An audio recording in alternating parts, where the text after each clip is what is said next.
Hello friends, price action Telugu ఛానల్లో మన మిత్రులందరికీ స్వాగతం. సో ఫిబ్రవరిలో మనకి బడ్జెట్ అనేది రాబోతుంది ఫ్రెండ్స్. అయితే కొన్ని స్టాక్స్ మొమెంటాన్ని సంతరించుకోవచ్చు, కొన్ని సెక్టార్ మీద మనం ఫోకస్ చేయాలి. ముఖ్యంగా ఏంటంటే వాటర్ రిలేటెడ్గా ఏవైతే స్టాక్స్ ఉన్నాయో వాటి మీద మనం కొంత దృష్టి అనేది పెట్టాల్సిన అవసరం ఉంది. ఇక 2024 అంటే ఫ్రెండ్స్ ప్రస్తుతం మనం 2025లో ఉన్నాం కదా. 2024లో మూడీస్ అనే రేటింగ్ ఏజెన్సీ సంస్థ ఏం చెప్పిందంటే ఇండియాలో వాటర్ క్రైసిస్ అనేది పెరిగిపోతూ ఉన్నాయి. సో వాటర్ క్రైసిస్ అనేది పెరిగిపోవటం వల్ల ఇండియా యొక్క ఎకనామీ అనేది వల్నరబుల్గా ఉండే అవకాశం ఉంది అని చెప్పేసి చెప్పడం జరిగింది. ఒకవేళ అదే నిజమైతే ఏమవుతుందంటే ఇండియా యొక్క క్రెడిట్ రేటింగ్ అనేది తగ్గిపోతుంది. సో ఇండియా యొక్క క్రెడిట్ రేటింగ్ తగ్గిపోయిందంటే మనకేంటంటే రుణాలు అనేది సులువుగా లభించవు. ఒకవేళ లభించినా ఏంటంటే ఎక్కువ ఇంట్రెస్ట్ రేట్ అనేది పే చేయాల్సిన అవసరం ఉంది. కోర్స్ మనందరికీ తెలిసిందే ఇండియా ఎక్కువగా అగ్రికల్చర్ ప్రొడక్ట్స్ అనేది ఎక్స్పోర్ట్ చేస్తూ ఉంటుంది. దానివల్ల మన జీడిపి ఆదాయం అనేది తలసరి ఆదాయం క్రమేణంగా పెరుగుతూ వస్తూ ఉంది. సో ఫ్రెండ్స్ ఇక్కడ ఏంటంటే షార్టేజ్ అనేది ఏర్పడింది అనుకోండి వాటర్కి సంబంధించి, డెఫినెట్గా మన అగ్రికల్చర్ ప్రొడక్ట్స్ ఏవైతే ఉన్నాయో ఆ ఎగుమతుల్లో తగ్గుదల అనేది మనం చూస్తాము. దానివల్ల కంట్రీ యొక్క జీడిపి అనేది తగ్గే అవకాశం ఉంది. అట్ ద సేమ్ టైం మనం చూసుకున్నట్లయితే ఇండియాలో పెద్ద పెద్ద పరిశ్రమలు అనేది స్థాపించబడుతూ ఉన్నాయి. డెఫినెట్గా పరిశ్రమలకి కావలసిన సఫిషియెంట్గా వాటర్ అనేది కూడా వాళ్ళకి అందించాల్సిన బాధ్యత అయితే కంట్రీకి ఉందన్నమాట. అయితే ఇక్కడున్న ఛాలెంజెస్ మీద డెఫినెట్గా వర్క్ చేయాల్సిన అవసరం ఉంది. అయితే మినిస్ట్రీ ఆఫ్ జలశక్తి మనం చూసుకున్నట్లయితే ఫ్రెండ్స్ లాస్ట్ 6 ఇయర్స్లో ఎవ్రీ ఇయర్ ఏంటంటే 69% బడ్జెట్ అనేది ఇంక్రీజ్ చేసుకుంటూ వస్తుంది. ప్రాబబ్లీ ఆ ట్రెండ్ కంటిన్యూ అవుతుంది. సో ఇక్కడ నుంచి కూడా ఏదైతే మనకున్న ఛాలెంజెస్ ఉన్నాయో వాటిని రెక్టిఫై చేయాలి.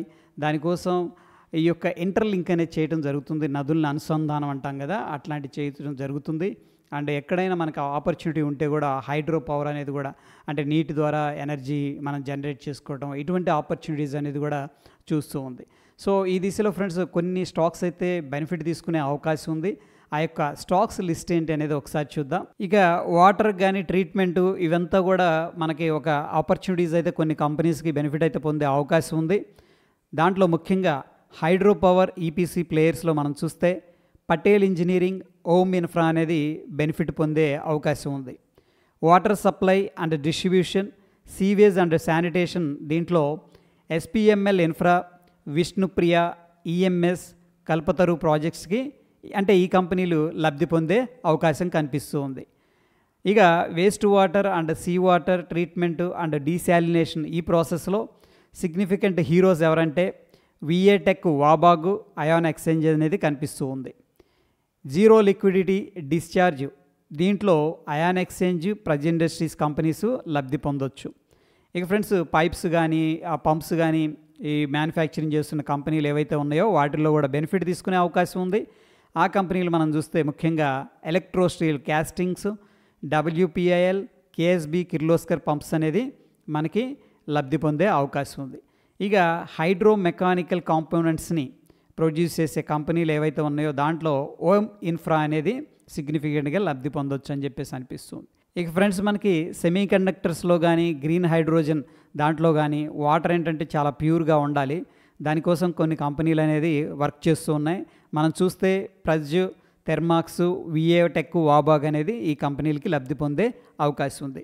సో ఈ థీమ్ అనేది చాలా ఇంట్రెస్టింగ్గా కనిపిస్తూ ఉంది ఫ్రెండ్స్. ఎస్పెషల్లీ మనకి ఫిబ్రవరిలో బడ్జెట్ ఉంది కాబట్టి ఒకవేళ బడ్జెట్ ఎలకేషన్ అనేది ఇంకొంచెం ఇంక్రీజ్ చేశారంటే అనుకోండి వాటర్ రిసోర్సెస్కి కానీ దానికి కానీ డెఫినెట్గా ఈ కంపెనీల్లో మనం మొమెంటం అనేది ఎక్స్పెక్ట్ చేయొచ్చు.